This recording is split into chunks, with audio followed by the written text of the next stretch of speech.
Hello. Okay, so this is my second video of the day, trying to get the jump on the weekend, and I am going to talk about Their Eyes Were Watching God, by Zora Neale Hurston. You guys, I love this book. Like, I was like, what rock was I under that I am just now discovering this book? Because seriously, it's amazing. Like, I know this is going to be one of those books that I read over and over and over and over again because I love this book. I love the way she writes. I love the way she thinks, the things she says. It's just amazing. Like, seriously, I'm obsessed with this book. I love it. I took it out last night. I was like reading it in the car, trying to hold it up to catch the street lights so I could read it because I just love this book so much. And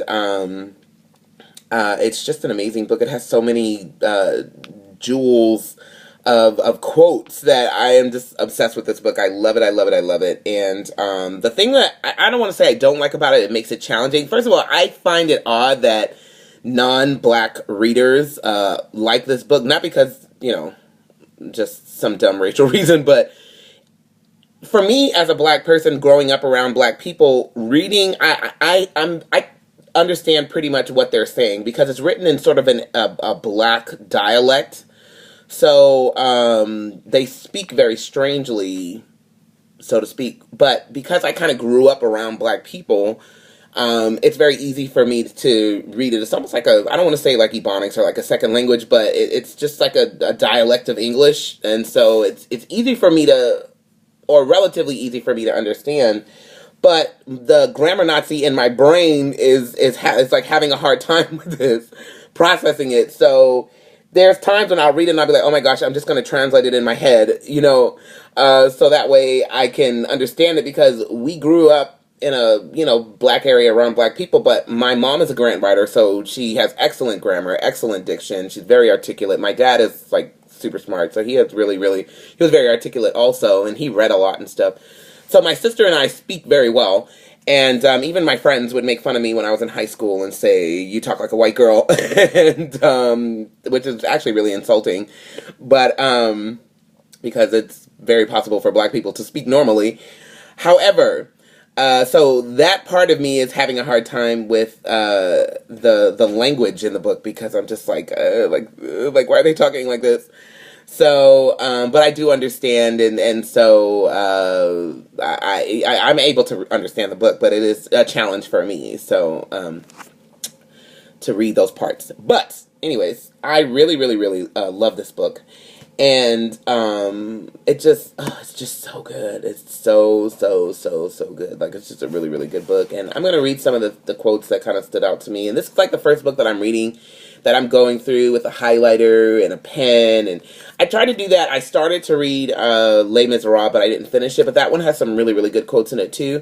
I have it on my Nook, and so I would highlight it on my Nook, but I don't have it in paper form, and I would like to have it in paper form so I can kind of go through and make little notes. I haven't made any notes yet, because I don't know, whatever, I haven't made any notes, but there are some passages that I love, and so I've been going through and kind of highlighting them, and the first chapter is just everything. Like, once I read the first chapter, I was like, oh my gosh, I'm going to love this book. And it goes, ships at a distance have every man's wish on board. For some, they come in with the tide. For others, they sail forever on the horizon, never out of sight, never landing until the watcher turns his eyes away in resignation. His dreams mocked to death by time. That is the life of men. Oh, isn't that so poignant?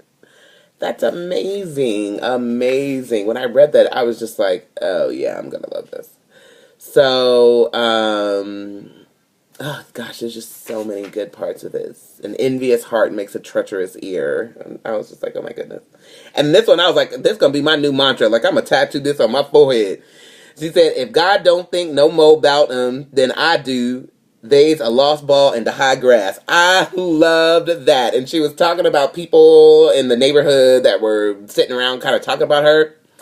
And basically what she's saying is, if God thought about them the exact amount that I think about them, then they're just they're gone. Like, they're a lost cause. Like, they would be forgotten. And that's kind of the way I am. Like, I don't really think about what people say or, people's approval. Like, I'm just kind of one of those kind of people that just, I am what I am. If you're talking about me, oh well, I ain't thinking about you. So I love that line because I was just like, that's such a cool line. I'm going to have to adopt that as one of my mantras. So anyways, it's an excellent book. Their Eyes Are Watching God. Pick it up, read it, love it, okay? So there is my review thus far of Their Eyes Are Watching God. I'm about 50 pages into it. It's a short book too, not very long. Hang on a second, because it has like a chronology. It has like a appendix, and there's a bunch of things afterward. 184 pages, so not a long book at all. So I honestly will probably have this book done in January, and then we'll have to find another book for February, which I'll probably read the books that I got from my friend because I do want to return them to her. So I set up a Goodreads account, which I'm really excited about. And I have a challenge, 2014 challenge of 20 books for the year. So right now I'm ahead of schedule according to Goodreads. You can input how many books that you've read and then the date, and it'll tell you if you're ahead of schedule or you're behind or, you're right on target. So right now I'm a little ahead of schedule. And that's cool. So hopefully I can read, even though I'm only supposed to technically read 12. It's one book a month, but I think 20 is a reasonable goal, especially when I see videos of people and they're like, oh, I read 70 books, I read 80 books. And I'm just like, how do you do it? Like, I wish I had time to read 70, 80 books a year. But I got 3 kids, so boop, there it is. But I gotta go. I will talk to you guys later. Have a great weekend, and I hope you enjoyed this video. Deuces.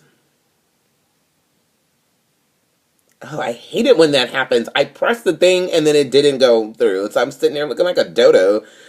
Bye.